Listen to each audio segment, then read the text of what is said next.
अस्सलाम वालेकुम। इस वीडियो में हम चैप्टर नंबर 24 डिस्कस करेंगे the role of large scale vegetation and land use in the water cycle and climate in monsoon Asia. तो इसमें हम ये सारे पॉइंट्स डिस्कस करेंगे। सबसे पहले इसके अंदर हम देख लेते हैं the Asian monsoon as a huge water cycling system. तो एशियन मानसून की जब हम बात करते हैं, एशियन मानसून एक कहते हैं वेदर सिस्टम है जो कि एशिया के जो बहुत सारे पार्ट्स को जो है वो क्या कहते हैं अफेक्ट करता है। तो एशियन मानसून असल में क्या है, ये अर्थ क्लाइमेट सिस्टम का एक बहुत मेन, बहुत क्रिटिकल कंपोनेंट है जो कि एशिया के वेदर पैटर्न और इकोसिस्टम को जो है वो इन्फ्लुएंस करता है। ठीक है, तो ये जो एशियन मानसून है ये होता है टेम्परेचर डिफरेंस की वजह से, temperature difference between land and ocean. ठीक है, temperature difference between land and ocean. तो लैंड जो है यहाँ पे टिबेटन प्लेट्यू है और इंडियन ओशन क्या है, ओशन है। ठीक है, टिबेटन प्लेट्यू असल में क्या है, ये इसको रूफ ऑफ द वर्ल्ड भी कहा जाता है। ये highest flat land in the world है, तो इसलिए यहाँ पर इस ये टर्म यूज़ की गई है। अच्छा, तो लैंड और ओशन में जो टेम्परेचर डिफरेंस होगा उसकी वजह से क्या होता है, एशियन मानसून होता है। ठीक है, असल में होता क्या है, इस टेम्परेचर डिफरेंस की वजह से क्या होता है, स्ट्रॉन्ग विंड्स क्रिएट होती हैं। ठीक है, ये स्ट्रॉन्ग विंड्स जो जनरेट होती हैं ये क्या करती हैं, ये ओशन से जो है वो वाटर वेपर्स लेके आती हैं लैंड की तरफ। ठीक है, तो जब ये ओशन से लैंड की तरफ वाटर वेपर्स लेके आती हैं, उन वाटर वेपर्स से क्या होता है, उन वाटर वेपर से फिर आगे क्लाउड्स बनते हैं और उन क्लाउड से क्या होता है, रेनफॉल होता है। ठीक है, तो ये सारा इसके अंदर हमने एक्चुअली देखना है। तो अब हम थोड़ा सा देख लेते हैं कि इस क्या कहते हैं डिफरेंस की वजह से क्या होगा, strong south westerly monsoon winds बनेगी। ठीक है, वो जनरेट होंगी जो कि बहुत सारा वाटर वेपर लेके आएंगी south, south east and east Asia में। और ये जो वाटर वेपर हैं जो कि इंडियन और पैसिफिक ओशंस वगैरह से आ रहे हैं, इसकी वजह से लार्ज स्केल क्यूमुलस कन्वेक्शन होगी, यानी कि क्लाउड फॉर्मेशन होगी। ठीक है, और उसकी वजह से फिर क्या होगी, प्रेसिपिटेशन होगी। तो ये जो अब रेनफॉल है, ये रेनफॉल क्या कहते हैं, ये रेनफॉल ये मानसून जो है वो सर्कुलेशन सिस्टम को जो है ये कंटिन्यू करके रखता है। किस तरह से, हीट रिलीज़ करके। ठीक है, हीट रिलीज़ करके क्या है, इस तरह से मानसून सर्कुलेशन सिस्टम जो है वो कंटिन्यू रहता है। अच्छा, अब इसके अंदर क्या है, ये मानसून सिस्टम की वजह से क्या होता है, ह्यूमिड क्लाइमेट होता है। ठीक है, ह्यूमिड क्लाइमेट होता है mostly in eastern half of Eurasia. Eurasia क्या है, यूरोप और एशिया को इकट्ठा करके यूरेशिया कहा जाता है। तो ह्यूमिड क्लाइमेट होता है। अब इस ह्यूमिड क्लाइमेट और रेन वगैरह की वजह से यहाँ पर एक स्पेशल वेजिटेशन जोन बनता है जिसे कहा जाता है ग्रीन बेल्ट। ठीक है, ये ग्रीन बेल्ट जो है ये साउथ ईस्ट एशिया से सब पोलर साइबेरिया तक जो है ये जोन होता है। ठीक है, और ये जोन बहुत ज़्यादा इंपॉर्टेंट होता है प्लांट्स के लिए भी और एनिमल्स के लिए भी, यानी कि प्लांट्स के डिफरेंट टाइप्स ऑफ प्लांट्स और डिफरेंट टाइप्स ऑफ एनिमल की जो है वो ग्रोथ को, उनको जो है वो ये सपोर्ट करता है, ये जोन उनके लिए बहुत ज़्यादा फेवरेबल होता है। तो इसलिए इसको सेंटर ऑफ बायोडाइवर्सिटी कहा जाता है, क्योंकि यहाँ पर बहुत ज़्यादा बायोडाइवर्सिटी होती है and it is a vital part of earth's ecosystem. अच्छा, अब ये जो ह्यूमिड मानसून क्लाइमेट है ये ह्यूमन हैबिटेशन को भी सपोर्ट करता है। जाहिर सी बात है, ह्यूमन भी जो है ह्यूमन बींग्स को जो वाटर जो कि एक मेन चीज़ जो चाहिए होती है वो जब मिलेगी तो एग्रीकल्चर ईजिली वो कर सकते हैं और दूसरी एक्टिविटीज़ के लिए उनको पानी मिलेगा।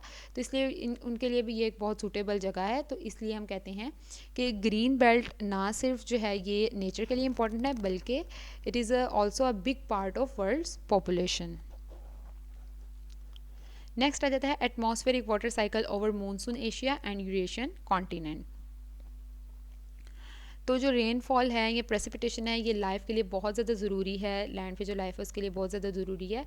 एक तो ये कि ये वेजिटेशन के लिए बहुत ज़्यादा ज़रूरी है, यानी प्लांट्स वगैरह के लिए, और दूसरी बात ये कि ह्यूमन बींग्स का जो प्राइमरी वाटर रिसोर्स है वो क्या है, वो प्रेसिपिटेशन है, यानी रेनफॉल है।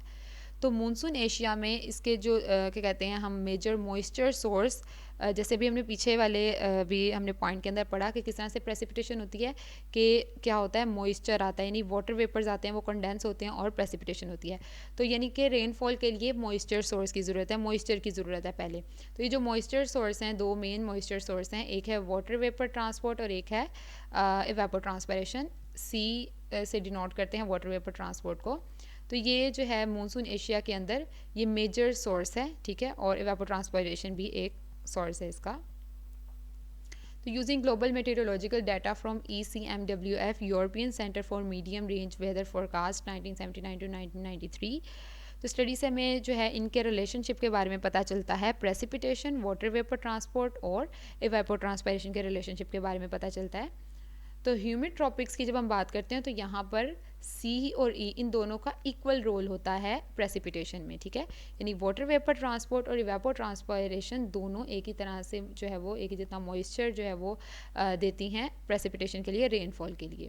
लेकिन कुछ स्पेसिफिक रीजन्स में अगर हम जाएँ, जैसे कि इंडियन सब कॉन्टिनेंट और इंडो चाइना पेनिनसुला, तो यहाँ पर वाटर वेपर ट्रांसपोर्ट का ज़्यादा रोल होता है इवेपो ट्रांसपायरेशन से। तो ये बात होगी ह्यूमिड ट्रॉपिक्स में। अब हम जाते हैं लैटिट्यूड्स की तरफ, मिड टू हाई लैटिट्यूड्स, जहाँ पर कोल्ड टेम्परेचर, जहाँ पर मतलब कि टेम्परेचर कम होता है, ठीक है, कोल्ड वेदर होता है, तो यहाँ पर इवेपो ट्रांसपायरेशन का ज़्यादा रोल होता है, ठीक है। अब क्या कहते हैं, इवेपो ट्रांसपायरेशन मतलब कि यहाँ पर मेजर सोर्स ऑफ प्रेसिपिटेशन होता है। लेकिन अगर हम प्रेसिपिटेशन को हम देखें, क्या कहते हैं, अगर हम इसको कंपेयर करें, टोटल प्रेसिपिटेशन को अगर हम कंपेयर करें, लैटिट्यूड की प्रेसिपिटेशन को कंपेयर करें अगर हम ट्रॉपिक्स के साथ, तो क्या होता है, ट्रॉपिक्स में ज़्यादा प्रेसिपिटेशन होती है, यहाँ पर जो है वो इतनी ज़्यादा प्रेसिपिटेशन नहीं होती है। अच्छा, उसके अलावा जो प्रेसिपिटेशन है, जाहिर सी बात है ईयर टू ईयर चेंज होती है, बट ये जो है ये हाईली कनेक्टेड है सी के साथ। सी क्या है, वाटर वेपर ट्रांसपोर्ट के साथ, both in tropics and high latitudes, यानी दोनों जगह पर सी के साथ बहुत ज़्यादा कनेक्टेड है। तो in mid and high latitudes the study shows that the plants through evapotranspiration play a really important role in keeping a balance of water on land। कि क्या होता है, प्लांट्स के अंदर क्या कहते हैं, प्लांट्स क्या करते हैं, इवेपोट्रांसपायरेशन के थ्रू एक बैलेंस बना के रखते हैं, ठीक है। यानी कि जाहिर सी बात है प्लांट्स के थ्रू जो है जब ट्रांसपायरेशन होगी, वाटर जो है वो फिर से एटमॉस्फेयर के अंदर जाएगा, वहाँ से क्या होगा, जब मॉइस्चर मिलेगा, मतलब कि तो उसकी वजह से क्या होगा, क्लाउड फॉर्मेशन होगी और फिर उसकी वजह से रेनफॉल होगा। तो ये एक बैलेंस जो है ये बना के रखता है। तो डिफरेंट पार्ट ऑफ वर्ल्ड्स में, वेदर इट्स वार्म और कोल्ड, बोथ प्रोसेसेस यानी वेपर ट्रांसपायरेशन और वाटर वेपर ट्रांसपोर्ट, ये दोनों प्रोसेसेस का जो है वो बहुत ज़्यादा इंपॉर्टेंट रोल होता है वाटर साइकिल के अंदर। नेक्स्ट आ जाता है, is monsoon rainfall decreasing, the impact of deforestation on the water cycle in Thailand. ये अब इसके अंदर हम देखेंगे। तो थाईलैंड के अंदर रेनफॉल जो है वो 1950 से देखा जाए तो डिक्रीज़ हो रहा है, और ये जो डिक्रीज़ है ये देखा गया, ये मतलब ये समझा गया कि ये मे बी ये डिफोरेस्टेशन की वजह से होता है। अब डिफोरेस्टेशन की वजह से डिक्रीज़ क्यों होगा, ये एक दफ़ा मैं यहाँ पर ज़रा डिटेल से बता देती हूँ, क्योंकि आगे ये यही वाली बात 2-3 दफ़ा यूज़ होगी, तो मैं बार बार फिर उसको मतलब उसको मैं रिपीट नहीं करूँगी फिर।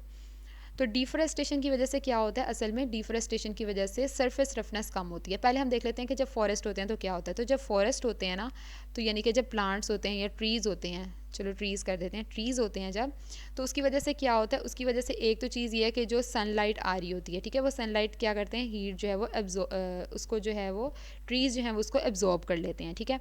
तो उस सनलाइट को जब वो एब्जॉर्ब करते हैं तो इट मीन्स के एटमॉस्फेयर के अंदर वो उतना ज़्यादा रिफ्लेक्ट नहीं करते, तो एटमॉस्फेयर के अंदर जो है वो हीट कम होगी, हीट इतनी ज़्यादा नहीं होगी, ठीक है। एक चीज़ तो ये होगी। दूसरी चीज़ ये कि ट्रीज़ की वजह से सरफेस रफनेस होती है, ठीक है, यानी कि उतना ज़्यादा जो है वो रन ऑफ नहीं होता है, तो ये भी एक अच्छी चीज़ होगी। तो डिफोरेस्टेशन की वजह से क्या होगा, अच्छा, तीसरी चीज़ एक और चीज़ इसके अंदर है कि इसकी वजह से एवेपोरेशन एफिशिएंसी भी होती है ट्रीज़ के अंदर, जैसे कि ट्रांसपायरेशन होती है, जो प्लांट क्या कहते हैं उसको, लीव्स के थ्रू जो है वो ट्रांसपायरेशन होती है, उसकी वजह से भी जो है वो मॉइस्चर आता रहता है और इस तरह से ये वाटर साइकिल में हेल्प करता है। तो अब डिफोरेस्टेशन की वजह से क्या होगा, तीनों चीज़ें जो हैं वो इसकी वजह से बिगड़ जाएंगी। क्या होगा, एक तो सरफेस रफनेस रिड्यूस हो जाएगी, जिसकी वजह से क्या होगा कि लैंड सरफेस जो है वो स्मूथ हो जाएगी और वाटर को होल्ड नहीं कर सकेगी। दूसरी चीज़ ये कि एवेपोरेशन एफिशिएंसी जो है वो कम हो जाएगी डिफोरेस्टेशन की वजह से। और तीसरी चीज़ ये कि एल्बेडो ज़्यादा हो जाएगा। एल्बेडो क्या होता है, मतलब कि जो सनलाइट है वो एटमॉस्फेयर में ज़्यादा जो है वो रिफ्लेक्ट होने लग जाएगी, वापस जो है वो जाने लग जाएगी, क्योंकि क्या कहते हैं, जाहिर सी बात है जब ट्रीज़ नहीं होंगे तो मतलब कि कोई चीज़ उसको एब्जॉर्ब नहीं करेगी, तो जिसकी वजह से जो है वो फिर क्या होगा, वार्मिंग होगी, ठीक है। तो ये फिनोमेना अच्छे से समझ आ गया। तो अब आगे जो है ये बार बार यही बात होगी, इसलिए यहीं पे मैंने इसको डिटेल से बता दिया। तो इस चेंज की वजह से अब हम दोबारा यही वाला देखते हैं सर, कि डिफोरेस्टेशन की वजह से सरफेस रफनेस होगी, एवेपोरेशन एफिशिएंसी जो है वो कम हो जाएगी, और उसके अलावा सरफेस रफनेस कम हो जाएगी, यानी कि सरफेस स्मूथ हो जाएगी, एवेपोरेशन एफिशिएंसी भी कम हो जाएगी, और एल्बेडो जो है वो इंक्रीज़ होगा। अब इन सब चीज़ों की वजह से क्या होगा, सेंसिबल हीटिंग इंक्रीज़ होगी, जैसे भी मैंने कहा कि इन सब चीज़ों की वजह से क्या होगा कि वार्मिंग जो है वो इंक्रीज़ होगी, और एवेपोरेशन जो है वो डिक्रीज़ होगी, जैसे हमने देखा कि ट्रांसपायरेशन जो है वो ट्रांसपायरेशन भी कम होती है, ठीक है। तो इसकी वजह से क्या होगा कि मतलब कि ये जो सरफेस हीट बैलेंस में जो चेंज आ रहा है इसकी वजह से एटमॉस्फेरिक स्टेबिलिटी को भी अफेक्ट होगा, ठीक है। जाहिर सी बात है जब एटमॉस्फेयर के अंदर इनफ अब मॉइस्चर नहीं जा रहा तो उसकी वजह से क्या होगा, उसकी वजह से क्यूमुलस कन्वेक्शन नहीं होगी, कम होगी, क्लाउड्स कम बनेंगे और रेनफॉल भी उसकी वजह से कम होगा, ठीक है। अच्छा, अब ये जो डिफोरेस्टेशन का अफेक्ट है, मतलब कि जो सारा भी जो हमने अफेक्ट पड़ा है, ये ज़्यादातर सितंबर में नोटिसेबल होता है। सितंबर में ये ज़्यादा होता है क्योंकि उस टाइम पे जो साउथर्न मानसून होती हैं, ठीक है, वो यानी कि वो विंड्स जो कि मॉइस्चर लेके आती हैं वो उस टाइम पे वीक होती हैं, इसलिए उस टाइम पे डिफोरेस्टेशन का जो अफेक्ट है वो ज़्यादा नोटिसेबल होता है।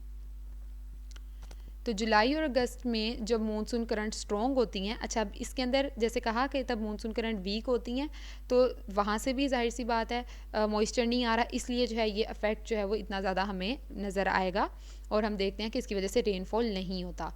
लेकिन जुलाई और अगस्त में क्या होता है, तब मानसून करंट स्ट्रॉन्ग होता है, तो इट मीन्स वहाँ से कहीं ना कहीं से मॉइस्चर आता रहेगा, ठीक है। तो उस टाइम पे क्या होगा कि ये जो deforestation induced land surface changes होंगे, जो भी हमने डिफोरेस्टेशन की वजह से देखा कि जो चेंजेस आएंगे उसकी वजह से ये नहीं होगा कि रेनफॉल बिल्कुल ख़त्म हो जाए, जैसे अभी हमने पीछे बात की, ऐसा नहीं होगा। इसके अंदर क्या होगा, बल्कि इसके अंदर रेनफॉल डिस्ट्रीब्यूशन जो है वो आल्टर हो जाएगी, ठीक है। इसके अंदर रेनफॉल ख़त्म नहीं होगा बल्कि रेनफॉल डिस्ट्रीब्यूशन के अंदर चेंज आ जाएगा। अच्छा, नेक्स्ट आ जाता है, तो इसके अंदर हमने देख लिया कि क्या इसके अंदर हमारा क्वेश्चन इसके अंदर क्या था, इज़ मानसून रेनफॉल डिक्रीजिंग, तो येस इट इज़ डिक्रीजिंग। और इसका हमने इम्पैक्ट देख लिया कि डिफोरेस्टेशन का वाटर साइकिल में क्या इम्पैक्ट होता है थाईलैंड के अंदर।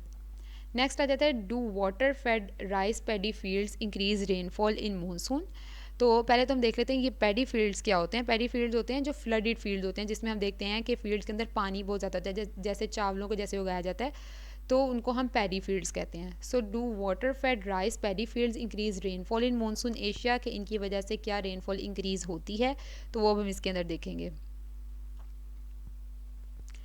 तो मानसून एशिया के बहुत सारे पार्ट्स में ख़ास तौर पर मानसून एशिया कह रही हूँ, एशिया के बहुत सारे पार्ट्स में जैसे कि साउथ ईस्ट और ईस्ट एशिया में क्या है कि लोग जो हैं वहाँ पर ट्रेडिशनली राइस को ग्रो करते हैं, बहुत अरसे से वहाँ पर राइस ग्रो कर रहे हैं, ठीक है, और जो कि बहुत ज़्यादा एरिया कवर करता है and supporting half of the world's population. तो थाईलैंड में क्या है, थाईलैंड में जब डिफोरेस्टेशन और मिक्स्ड पैडी फील्ड, ये दोनों नेगेटिव चीज़ें हैं, ठीक है। मिक्स्ड पैडी फील्ड का मतलब क्या है कि क्या कहते हैं, जो पैडी फील्ड्स हैं उसमें श्रब्स मिक्स हो जाएंगी, ठीक है। तो उसमें क्या होगा, तो इन दोनों का जो कंबाइंड इफेक्ट है, डिफोरेस्टेशन का इफेक्ट जो है वो ऑलरेडी पहले डिटेल में बता चुकी हूँ। तो उसकी वजह से क्या होगा, उसकी वजह से रेनफॉल जो है वो कम होगा, ठीक है, रेनफॉल कम होगा। और इसका जो क्या कहते हैं किस तरह से कम होगा, वही वाली बात के सरफेस स्मूथ हो जाएगी, एवेपोरेशन एफिशिएंसी डिक्रीज़ हो जाएगी और इसकी वजह से जो है वो इसकी वजह से यहाँ पर जो रेनफॉल है वो कम हो जाएगा, ठीक है। तो इस अल्ट्रेशन की वजह से it led to increase in bond ratio of sensible heat to latent heat. तो अगर हम इसको बहुत सिंपलेस्ट तरीके से इस पॉइंट को समझना चाहेंगे, and atmospheric moist static stability consequently reducing rainfall. तो इसको अगर बहुत सिंपल वर्ड्स में अगर मैं बताऊँ तो इसका मतलब ये है कि क्या होगा कि ज़्यादा जो हीट है ना, ज़्यादा जो हीट है वो एयर में आ जाएगी, ठीक है, हॉट एयर होगी इसके अंदर, तो उसकी वजह से क्या होगा, उसकी वजह से ये होगा कि एयर जो है वो रेजिस्टेंट हो जाएगी, यानी कि ऊपर की तरफ मूव नहीं करेगी, अपवर्ड मूव नहीं करेगी, और जिसकी वजह से क्लाउड्स नहीं बनेंगे और जो रेनफॉल है वो भी रिड्यूस होगी। अच्छा, अब अगर यहाँ पर ये तो हमने एक जनरल बात कर ली कि थाईलैंड के अंदर इस तरह से हो रहा है कि यहाँ पर डिफोरेस्टेशन और इन सब चीज़ों की वजह से ये प्रॉब्लम आ रही है। अच्छा, अगर यहाँ पर अगर वाटर फेड पैडी फील्ड्स होंगे, ठीक है, यानी कैसे फ्लडेड फील्ड्स होंगे, तो यहाँ पर उनका क्या काम होगा, वो थोड़ा सा अच्छा काम कर सकते हैं क्योंकि वहाँ पर ऑलरेडी उनके अंदर मतलब बहुत ज़्यादा पानी होता है ना इन फील्ड्स के अंदर, तो उनकी वजह से जो है वो इवेपोरेशन इंक्रीज़ होगी, ठीक है। तो जब पानी वहाँ से इवेपोरेट करेगा उसकी वजह से क्या होगा, उसकी वजह से क्या कहते हैं वो क्लाउड्स बनेंगे और फिर से रेनफॉल होगी। तो इस तरह से यहाँ पर ये उसको हेल्प कर सकता है compare to dryer farm land and field. Dryer farm land and field तो ये काम नहीं कर सकते, वो एवेपोरेशन जो है वो इंक्रीज़ नहीं कर सकते, ठीक है। तो वाटर फेड पैडी फील्ड जो हैं वो एवेपोरेशन इस तरह से इंक्रीज़ कर सकते हैं। तो जून और जुलाई में चाइना प्लेन में क्या होता है, it is strongly affected by the mu frontal activity. ये एक्चुअली क्या है, ये एक वेदर पैटर्न है जो कि यहाँ पर होता है, which is a major part of Asian monsoon system in East Asia. तो south west monsoon current from south and south east Asia is the main source of moisture for rainfall in mu frontal zone. तो जो mu frontal zone जहाँ पर mu frontal activity होती है, इधर जो है वो मेन मॉइस्चर का सोर्स क्या है, ये मानसून करंट्स ही हैं। तो इन एरियाज़ के अंदर जहाँ पर वाटर फेड राइस फील्ड्स होंगे, तो यहाँ पर जो वाटर है वो हेल्प करेगा, मतलब ये जो फील्ड्स के अंदर जो वाटर होगा वो इवेपोरेशन में हेल्प करेगा, ठीक है। और ये इवेपोरेशन में जब हेल्प करेगा तो उसकी वजह से जो एयर में मॉइस्चर आएगा उसकी वजह से जो है वो रेन क्लाउड्स बन सकेंगे, ठीक है। तो ये जो है, तो ये हम देख सकते हैं। अब जब ये क्लाउड्स बनेंगे तो उन क्लाउड्स की वजह से फिर क्या होगा, मज़ीद प्रेसिपिटेशन होगी, तो फिर से इन राइस फील्ड्स को क्या मिल जाएगा, पानी मिल जाएगा। तो ये इसलिए ये हम देख सकते हैं कि इन दोनों को जो है वो एटमॉस्फेयर को भी इससे फ़ायदा हो रहा है और राइस फील्ड्स को भी जो है वो इससे फ़ायदा हो रहा है। तो हम इसके अंदर देख रहे हैं कि water fed rice paddy field जो है वो रेनफॉल को इंक्रीज़ कर सकते हैं। तो इससे हमें एंड पे इससे हमें पता क्या चलता है कि जो रेन फेड राइस पैडी जो होते हैं, फील्ड्स होते हैं, ये क्या है, ये मूनसून क्लाइमेट में जो है वो ज़्यादा बेहतर तौर पर काम करते हैं, ठीक है। और उसके अलावा किस तरह से बेहतर तौर पर काम करते हैं, through the positive hydrological feedback. अच्छा, hydrological feedback is the interaction between earth surface and atmosphere, ठीक है।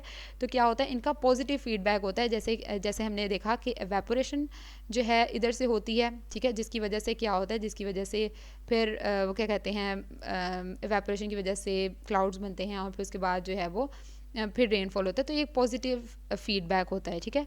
तो इसकी वजह से जो है ये वहाँ पर ज़्यादा अच्छे तरीके से क्या कहते हैं, ग्रो करते हैं, वहाँ पर ज़्यादा अच्छे तरीके से काम करते हैं rain fade rice paddy fields monsoon Asia में।